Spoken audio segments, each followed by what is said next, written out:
বিভাগ আৰু ঠিকাদাৰৰ হেমাহিৰ বাবে এতিয়া নলবাৰী জিলাখনৰ পশ্চিম নলবাৰীৰ উত্তৰামণিৰ বৃহত্তৰ অঞ্চলৰ ৰাইজে বানৰ আশংকাত সময় পাৰ কৰিবলগীয়া হৈছে। বুঢ়াদিয়া নৈৰ যি মথাউৰি, সেই মথাউৰিৰ প্ৰথমে দৃশ্যটো দেখুৱাই লৈছোঁ। এই মথাউৰি খহি খহি এনেকুৱা এটা পৰ্যায় পাইছে যিকোনো মুহূৰ্তত এই মথাউৰিটো ছিগিব পাৰে। সমান্তৰালভাৱে এই মথাউৰিটো যিহেতু নিৰ্মাণৰ কাম আৰম্ভ হোৱা কথা আছিল, কিন্তু বিভাগ আৰু ঠিকাদাৰৰ সমন্বয়হীনতাৰ বাবেই বা তেওঁলোকৰ মাজৰ খামখেয়ালিৰ বাবে এতিয়া এই অঞ্চলৰ এই যিটো মথাউৰি, এই মথাউৰিতে ৰাইজ অহা যোৱা কৰিব নোৱাৰা এটা পৰিস্থিতিৰ সৃষ্টি হৈছে। ইয়াত কাম আৰম্ভ হৈছিল, কিন্তু কাম আধাতে সামৰিলে ঠিকাদাৰে, আৰু কি কাৰণত কাম সামৰিলে সেয়া ৰাইজৰ জ্ঞাত নহয়। কিন্তু তথাপিও এই যি মথাউৰি, এই মথাউৰিৰে তেওঁলোকে অহা যোৱা কৰি আছিল, পথ হিচাপে তেওঁলোকে ব্যৱহাৰ কৰি আছিল বহুকেইটা পৰিয়ালে। কিন্তু এই পথছোৱা এতিয়া সম্পূৰ্ণৰূপে খান্দি পেলোৱাৰ পৰিপ্ৰেক্ষিতত ৰোগীক চিকিৎসালয়লৈ নিয়াৰ ক্ষেত্ৰতে হওক বা বিদ্যালয়লৈ শিক্ষাৰ্থী যোৱাৰ ক্ষেত্ৰতে হওক বাৰুকৈ সমস্যাৰ সন্মুখীন হ'বলগীয়া হৈছে। সমান্তৰালভাৱে এই শাওণ মাহত আচলতে যি বৰষুণ হয় আৰু বৰষুণৰ ফলত যিধৰণে বানপানী হয়, সেই বানপানীৰ আশংকাটো এতিয়া ৰাইজ থাকিবলগীয়া হৈছে।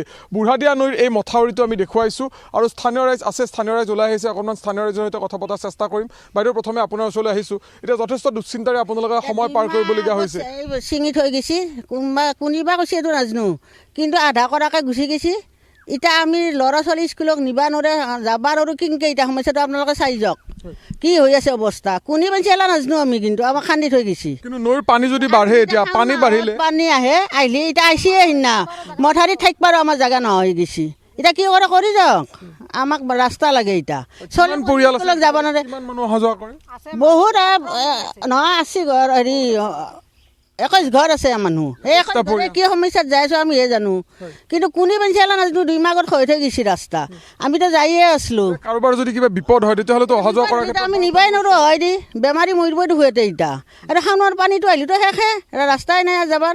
সেইকাৰণে চাই যাওক বান্ধি যায় কি কৰে কৰিব। পানীৰ জলস্তৰটো কমি আছে, জলস্তৰ যদি বাঢ়ে মথাউৰিটো আহিছিলে সিদিনা কমিছে কালি আৰু আহিব। সিদিনা পানী হাতে চিন্তা লাগিছে আমাৰ। এতিয়া আমি যাম কিনকে কয় দি যাওঁ। সিদিনা ৰাতি ইয়াতে একজন পচছি পৰি গাড়ী উঠাব আহিছোঁ, তে সেই সমস্যাটো কৰি দি যাওক আমাক কোনে কৈছিল। ঠিক আছে, অকণমান আপোনাৰ ওচৰলৈ আহিছোঁ। কি ক'ব বিচাৰিব? বিভাগ আৰু ঠিকাদাৰৰ সমন্বয়হীনতাৰ বাবে এতিয়া ৰাইজে দুশ্চিন্তাত সময় পাৰ কৰিবলগীয়া হৈছে। যথেষ্ট সমস্যা হৈছে। এফালে খান্দি থৈ গৈছিল কাম কৰোঁ বুলি, আধাতে কাম সামৰিলে 2 মাহ আগতেই। এতিয়া 2 মাহ পিছতো কাম আৰম্ভ হোৱা নাই। তাৰমানে কেনেকুৱা হৈছে, সিহঁতে আহি পেলাই খান্দি থৈ গুচি যায়।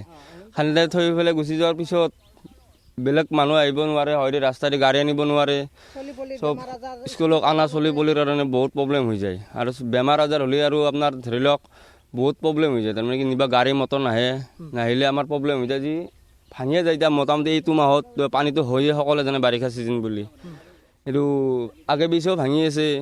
এইটো যিহেতু মথাউৰিটো আছিল, তাহোঁতে আহি পেলাই কাটি থৈ পেলাই বস্তুটো বনাম বুলি কৈ পেলাই এতিয়া গেলি বনোৱা নাই। তাহোঁতে কিমান দিন আগত এই ধৰণে খান্দিছিল? এই 2 মাহ হ'ল আৰু 2 মাহ হৈ গ'ল। ঠিক আছে বাইদেউ, আপুনি কি ক'ব বিচাৰিব? কেনেকুৱা অসুবিধা হৈছে? চিন্তা যথেষ্ট হৈছে আপোনালোকৰ? অসুবিধা হৈছে আমাৰ ছাৰ। এতিয়া যোনে নহওক, আমাক যোন ঠিকাদাৰে নহওক, আমাক ৰাস্তাটো এতিয়া ক্লিয়াৰ কৰি দিবা যাব লাগে। যে আমি ল'ৰা ছোৱালী বেমাৰ আজাৰ, আমাৰ এখন বেটাৰী গাড়ীও নাহে আমাৰ একে। আমি এতিয়া কেনেকৈ চলি থাকোঁ এতে? নিশ্চয়কৈ মই অকণমান দেখুৱাই লৈছোঁ দৃশ্যটো। মোৰ সতীৰ্থ পৰাগক দেখুৱাবলৈ অনুৰোধ জনাম। ইয়াত মথাউৰিটো কি ধৰণে খন্দা হৈছিল, এই ধৰণে মথাউৰিটো খান্দি ইয়াত তেওঁলোকে পুনৰ নিৰ্মাণ কৰাৰ কাৰণে তেওঁলোকে কাম হাতত লৈছিল। কিন্তু 2 মাহ পূৰ্বতে কাম ইয়াত গেঠালি মাৰি থ'লে তেওঁলোকে। তাৰ পাছত ইয়াৰ যিটো পৰিৱেশ, এই মথাউৰিটোৰ মাত্ৰ 1.5 ফুটমান ঠাই ইয়াত বাকী আছে, আৰু এই 1.5 ফুট ঠাইৰে এতিয়া ৰাইজ অহা যোৱা কৰিব লাগে, আৰু ৰাইজ যথেষ্ট সমস্যাৰ সন্মুখীন হ'বলগীয়া হৈছে। খুৰা, আপোনাৰ ওচৰলৈ আহিছোঁ। এতিয়া চাইকেল পাৰ হ'বলৈ ইয়াত হাজাৰবাৰ চিন্তা কৰিবলগীয়া হয়। বানপানীৰ চিন্তাটো আছেই, মানুহ অহা যোৱা কৰিব নোৱাৰা হৈছে। কেনেকুৱা অসুবিধা হৈছে? অসুবিধা মানে ৰাস্তাটো আগতে খান্দা গেল না, 2 মাহ আগতে ৰাস্তাটো আগতে ভাঙা আছিল। ভাঙা থকাৰ খান্দি পেলাই বনাম বুলি ক'লাক, এতিয়া বনা নাই। এতিয়া সমস্যা, ডাঙৰ সমস্যা হৈছে মানে চাইকেলো নিবা নোৱাৰি। মানুহ অহা যোৱা মানে এতিয়া নামি যাব লাগিব। নিশ্চয়কৈ চাওক, পুনৰবাৰ দেখুৱাইছোঁ মাত্ৰ 1.5 ফুটমান ইয়াত ঠাই বাকী আছে। গতিকে এই ঠাইখিনি যিকোনো মুহূৰ্তত যদি জলস্তৰ বৃদ্ধি হয়, এই বুঢ়াদিয়া নৈৰ জলস্তৰ বৃদ্ধি হ'লে ইয়াত যদি মথাউৰিটো ছিগি যায়, তেতিয়াহ'লে বৃহত্তৰ অঞ্চলৰ ৰাইজ ইয়াত বানৰ কবলত পৰাৰ আশংকা আছে। আৰু সমান্তৰালভাৱে কৈছোঁৱে যে এই পথছোৱাৰে অহা যোৱা কৰাৰ ক্ষেত্ৰত ইয়াত যিহেতু বহুকেইটা পৰিয়ালে এই পথছোৱাৰে অহা যোৱা কৰে বা তেওঁলোকে বিগত বহুদিন ধৰি ইয়াত অহা যোৱা কৰি আছে। সমান্তৰালভাৱে বিদ্যালয়লৈ শিক্ষাৰ্থীসকল যোৱাৰ ক্ষেত্ৰতে হওক বা ৰোগী চিকিৎসালয়লৈ যোৱাৰ ক্ষেত্ৰতে হওক, কাৰোবাৰ যদি কিবা বিপদ হয় তেতিয়াহ'লে তেওঁলোকে যথেষ্ট সমস্যাৰ সন্মুখীন হ'বলগীয়া হ'ব। মই আন এগৰাকী বাইদেউ আছে, অকণমান বাইদেউ আপোনাৰ ওচৰলৈ আহিছোঁ।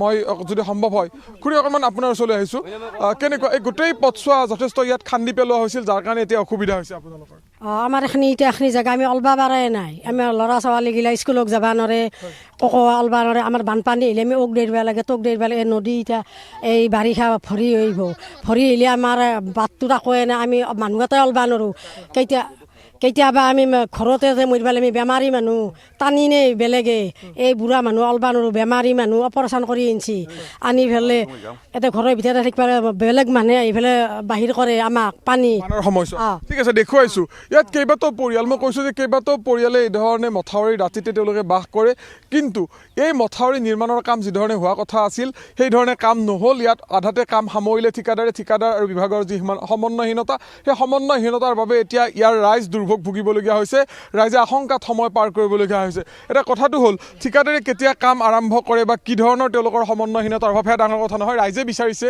ইয়াৰ মথাউৰিটো পুনৰ নিৰ্মাণ হওক বানৰ আশংকাত থকা ৰাইজক শংকামুক্ত কৰা হওক আৰু এই পথছোৱাৰে যাতায়াত ব্যৱস্থা বা যোগাযোগ ব্যৱস্থা তেওঁলোকৰ যাতে সুচল হৈ পৰে তাৰ বাবে বিভাগে যাতে ব্যৱস্থা গ্ৰহণ কৰে সেই কথা ND24ৰ জৰিয়তে দি অনুৰোধ জনোৱা পৰিলক্ষিত হৈছে গতিকে এই ক্ষেত্ৰত বিভাগ বা সংশ্লিষ্ট যিসকল বিষয়াসকলে কেনে ব্যৱস্থা গ্ৰহণ কৰে সেয়া সময়ত লক্ষণীয় হ'ব অন্যথা বিভাগ আৰু ঠিকাদাৰৰ সমন্বয়হীনতাৰ বাবেই যদি সেই ৰাইজ বানৰ কবলত পৰিবলগীয়া ঠিক আছে মই ভাস্কৰক এই মুহূৰ্তত ধন্যবাদ জনাইছোঁ আৰু এয়া হৈছে নলবাৰীৰ সেই অঞ্চলটোৰ লোকসকলৰ প্ৰতিক্ৰিয়া